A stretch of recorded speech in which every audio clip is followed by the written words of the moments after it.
I found this story on the internet about the 7 fires of the Anishinaabe, the prophecy of the Anishinaabe.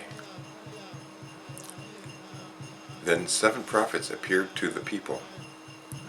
The first prophet told the people that in the time of the first fire they would leave their homes by the sea and follow the sign of the Magus. They were to journey west into strange lands in search of an island in the shape of a turtle. This island will be linked to the purification of the earth.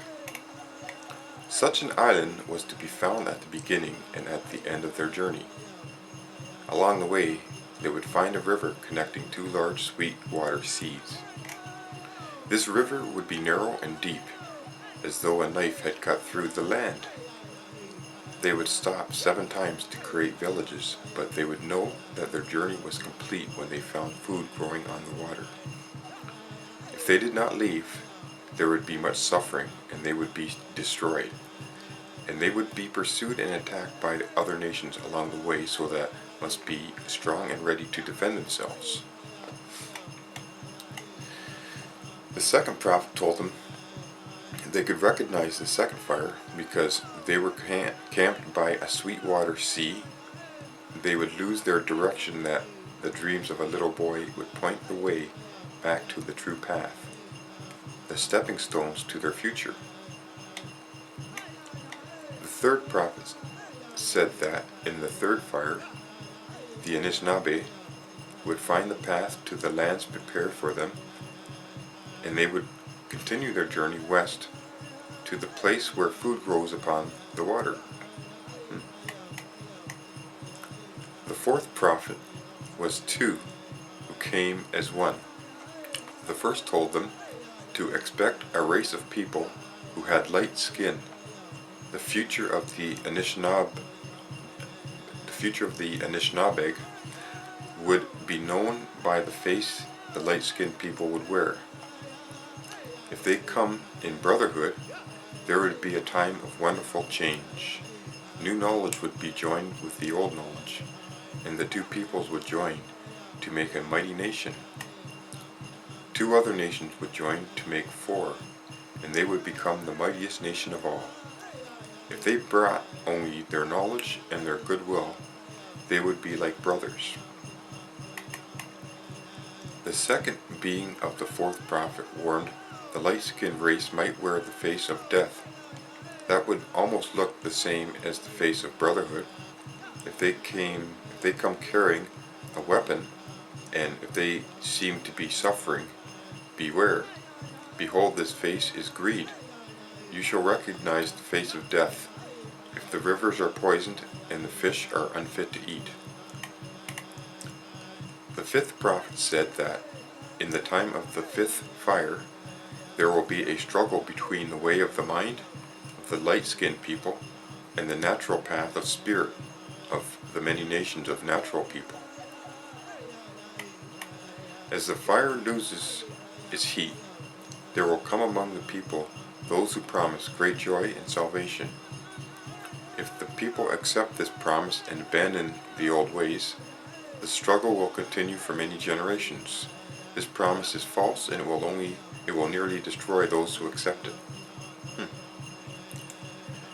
The 6th prophet told them that in the time of 6th fire, it would be clear that the promise accepted during the 5th fire was false.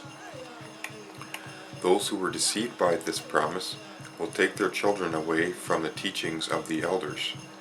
The elders will lose their purpose in life, and many will become sick and die. Many people will be out of balance, and the cup of life will become the cup of grief. The 7th prophet was younger than the others who had come, and there was a glowing light from his eyes.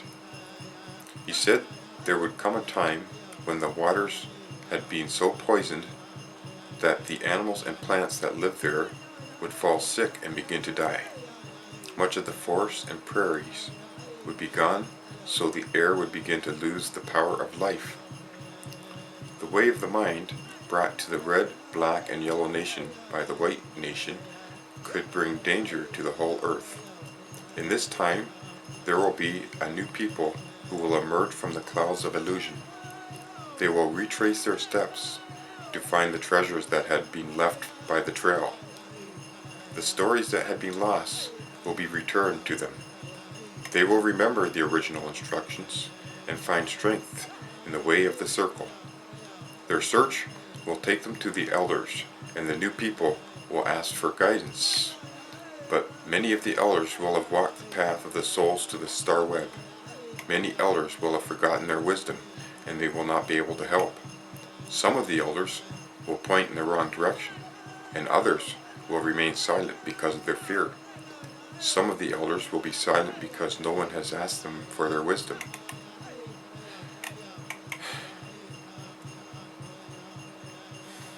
That's deep. It goes on. If the new people will find trust in the way of all things, in the circle, they will no longer need the selfish voice of the ego, and they can begin to trust their inner voice.